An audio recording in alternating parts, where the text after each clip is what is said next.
Dans le cadre de réglementer le secteur des transferts de fonds au Congo, les opérateurs des transferts de fonds dans le département de la Likuala, sous l'autorité préfectorale de M. Jean-Jacques Mwanda, préfet du dit département, ont reçu une délégation conjointe de l'Agence de réglementation des transferts des fonds et du Conseil supérieur islamique du Congo à Infondo.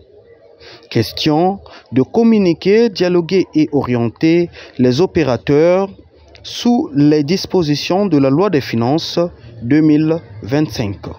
Quand le dispositif électronique est arrivé dans une phase expérimentale qu'on appelait le mobile money, tous ont passé dans le mobile money et on a constaté un taux de mortalité aggravé des établissements de microfinance des sociétés qui réalisent ces transferts et les mouvements de fonds.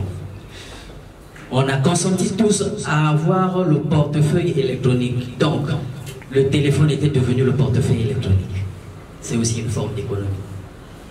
On était à un pourcentage de 2,5 parce qu'avec 10 000, il fallait donner seulement 250. Le législateur a pensé que dans cette phase pilote, il était bon que là où les sociétés tirent leur profit, l'État devrait aussi mettre. On a créé une parafiscalité. Et cette parafiscalité s'appelle la RTE, la redevance sur les transactions financières électroniques.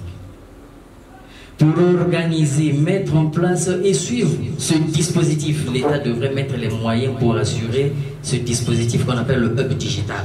Et ce hub digital au niveau de la République qui concentre toutes les activités du niveau électronique des transferts de fonds, on a ajouté la parafiscalité qui a un taux de 1,1%. Voilà comment le mobile money est passé de 2,5 à 3,5. C'est ça l'explication.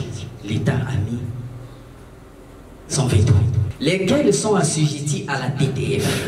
Tout commerçant réalisant l'activité des transferts de fonds. Ici, quand on parle de l'activité de transfert de fonds, c'est le mouvement d'envoi des fonds à l'extérieur. Parce que le niveau intérieur est déjà encadré par la RTE, que tous ne supportent. Peu importe, même le préfet. Quand il fait son mobile monnaie, il va même être avec les frais. Ah, il est en train de supporter la RTE. Il est à la fois autorité et contribuable dans ce même dispositif. Au niveau de la TTF, sont assujettis à la TTF les envois des fonds à l'extérieur du pays. Les réceptions, sinon, quand on parle de réception, c'est le rapatriement. C'est franco. Il n'y a pas de taxe là-dessus, c'est l'argent qui entre dans l'environnement, le système et l'écosystème de l'économie congolaise. Mais quand ça sort, elle est assujettie à la TTF. La taxe sur les transferts de fonds repose sur les envois d'argent à l'étranger et la vente des devises. Et la vente des devises. Vous convertissez la monnaie étrangère en monnaie locale, la monnaie locale en monnaie étrangère, elle est assujettie à la TTF.